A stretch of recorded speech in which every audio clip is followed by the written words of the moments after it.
దేవుని పరిశుద్ధ నామంలో మీ అందరికీ ప్రత్యేకమైన శుభములు, ఆశీర్వాదములు కలుగునుగాక.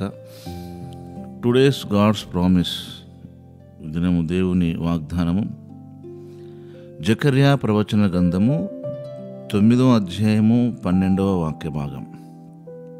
బంధకములలో ఉండి నిరీక్షణ గలవార్లారా, మీ కోటను మరలా ప్రవేశించండి.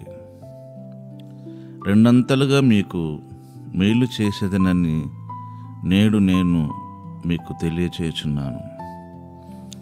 బంధకములలో ఉండి నిరీక్షణ గలవార్లారా, మీ కోటను మరలా ప్రవేశించండి.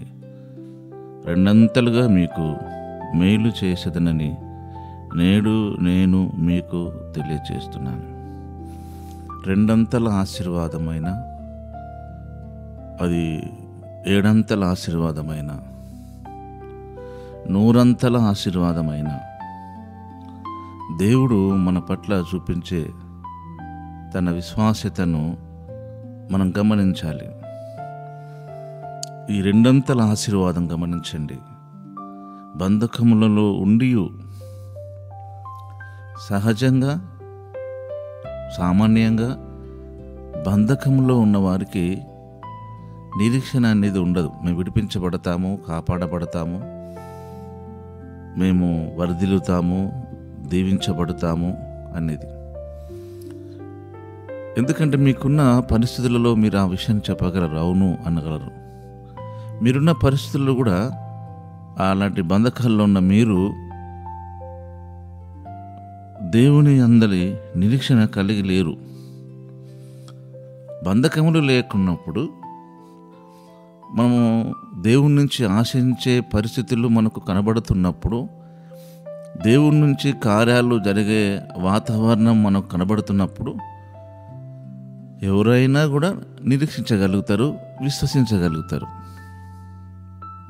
కానీ అలాంటి వాతావరణమే, అలాంటి పరిస్థితులే కనీసం కనుచూపు మేరలో కూడా కనబడకుండా మన మనసుకు ఏమాత్రం కూడా ఈ బంధకముల నుంచి విడుదల పొందుతామన్న ఆశ ఏమాత్రం లేనప్పుడు మనం అలాంటి బంధకములో, అలాంటి ప్రమాదములో, అలాంటి అపాయములో, అలాంటి ఆర్థిక సమస్యల్లో, అలాంటి అనారోగ్య పరిస్థితుల్లో ఎలా ఈ పరిస్థితి నుంచి మేము బయటికి వెళ్ళగలము, ఎలా ఈ పరిస్థితుల నుంచి దేవుడు మమ్మల్ని కాపాడగలడు అని మనలో మనకే ప్రశ్న వస్తుంది.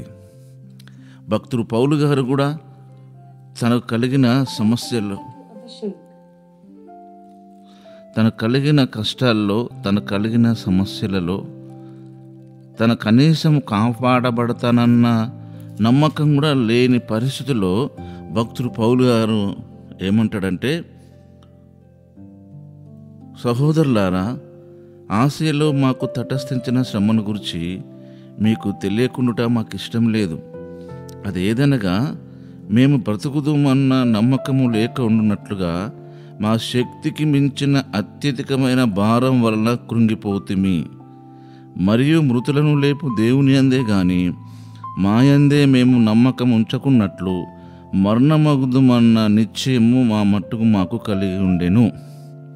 ఈ మాటలు భక్తుడు పౌలు గారు కొరింథీలో ఉన్న దేవుని సంఘానికి రాసిన 2వ పత్రికలో 1వ అధ్యాయంలో 8-9 వాక్యాల్లో రాయబడ్డ మాటలు.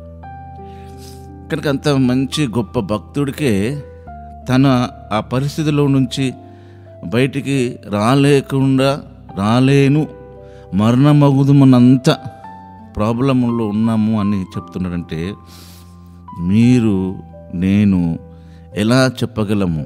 ఈ బంధకంలో ఉండి ఎలా నిరీక్షణ కలిగి ఉందుము?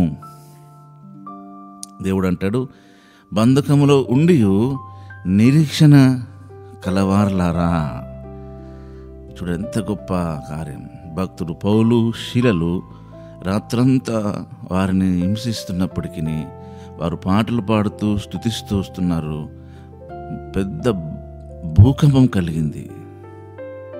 దేవుడు వారి బంధకముల నుంచి విడుదల కలిగించాడు. కనుక ప్రియమైన దైవజనాంగమా, మనము కూడా బంధకములలో నుండి విడిపించబడడానికి, బంధకములో ఉండి నిరీక్షణ గలవారం ఉండడానికి మనము దేవుని వైపే చూడాలి. ఆ భక్తుడు పౌలు గారు, శీల గారు ఎలాగైతే అంత మంచి అవకాశం కలిగిన వారు ఆ పరిస్థితుల నుంచి బయటికి వెళ్ళక అక్కడే ఉండిపోయారు. మన జీవితంలో నిరీక్షణకు ఆధారమైన దేవుడు, మనకు నిరీక్షణకు కర్త అయిన దేవుడు కనుక ఆయన వైపే చూద్దాం. దేవుడు ఈ వాగ్దానం మన జీవితం నెరవేర్చునుగాక. పరిశుద్ధుడు అయిన తండ్రి, నీకు వందనాలు. బంధకములలో ఉండి నిరీక్షణ కలిగి ఉండడానికి సహాయపడమని, దీవించమని, మహిమ పొందమని యేసు నామములోనే ప్రార్థించడం తండ్రి. ఆమేన్.